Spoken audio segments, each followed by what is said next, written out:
बहू और बुलेट। घर के बाहर फट फट फट की जोर से आवाज हुई। सीमा को लगा कि पटाखे फूट रहे हैं। वो डर के मारे घर से बाहर निकली। देखा तो सामने योगेश यानी कि पतिदेव एक बुलेट बाइक पर बैठे हैं। अरे डर गई क्या? बाइक लेकर आया हूँ तुम्हें घुमाने के लिए। सच में? मुझे लगा पटाखे फूट रहे हैं। अरे पटाखे भी फूटेंगे और मिठाई भी बटेगी। माँ को तो बुलाओ। माँ भी बाहर आ जाती है। अरे योगेश बेटा, इतनी जल्दी आ गया? और ये गाड़ी किसकी है? साहब की है? हाँ माँ, तुम्हारा बेटा साहब से कम है क्या? मेरी ही है।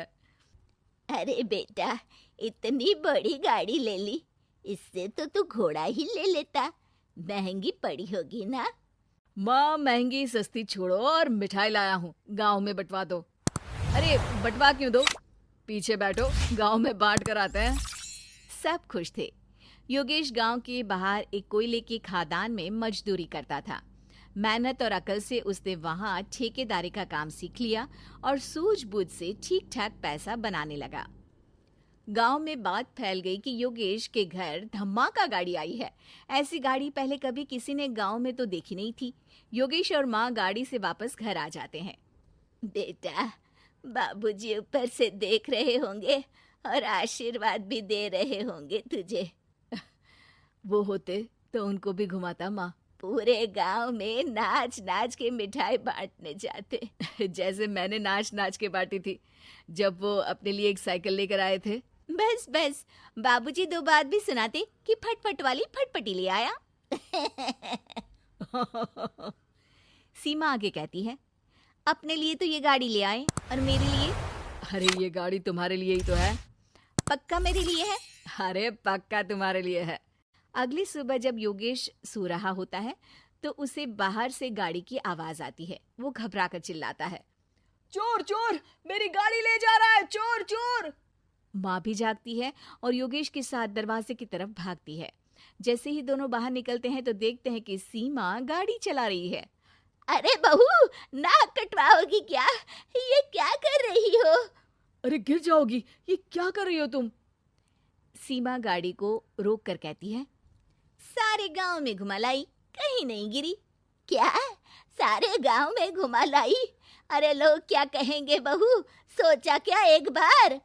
यही कहेंगे कि कितनी अच्छी गाड़ी है। अरे तुम्हारे बारे में। हाँ, कहेंगे ना कि देखो कितनी अच्छी गाड़ी पर बैठी है। बहू गाड़ी रखकर योगेश और सासू माँ के पास जाती है। तुमने कब गाड़ी चलाना सीखा? हमारे बाबूजी के पास पुरानी स्कूटर थी, सीख ली। फिर स्कूल में एक मास्टर जी भी ऐसी ही गाड़ी लेकर आते थे, उन्होंने सिखा दी। हाँ, स्कूल के मास्टर आजकल यही सब तो सिखा रहे हैं। पढ़ाई का कुछ सिखाते तो कुछ भला होता। अरे बहू, अब गाड़ी मत चलाना। हमारे परिवार में कभी किसी औरत ने पीछे से आगे की सीट पे आने की हिम्मत नहीं की है। तुम भी मत करना, समझी? जी समझ गई माँ जी। सीमा सास की बात सुनकर चुपचाप रसोई में जाकर उदास होकर खाना पकाने लगती है। सास सुबह सुबह मंदिर से पूजा करके लौट रही होती है। तभी उसे दो औरतें रोक लेती हैं और कहती हैं, बहू को थोड़े अच्छे लक्षण भी सिखा दो। गाड़ी चलाने निकली थी, गांव की मर्यादा का कोई ख्याल नहीं है। वही तो। अरे पैसे आने लगे हैं तो क्या मतलब कि किसी रीति रिवाज को नहीं मानोगे? अरे समाज में रहना है तो समाज के ढंग से ही रहना पड़ता है। अरे लाज भी नहीं आई बहू को? चूल्हे चौके से निकलकर सीधे गाड़ी लेकर चौराहे चबूतरे नाप लिए, फट फट फट करते हुए। अरे कुछ कह देना उसे।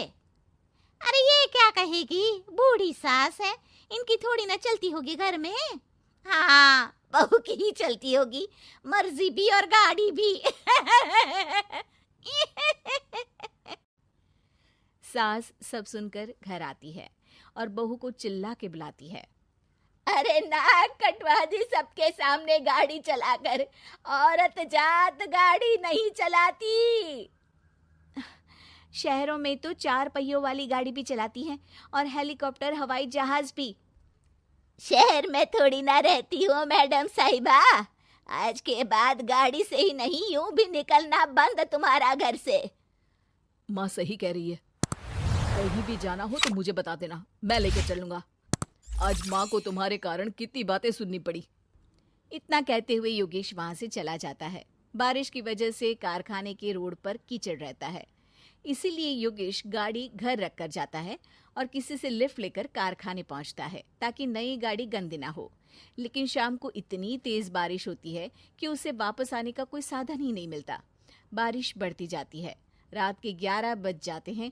रास्ते में एक नदी का ब्रिज है।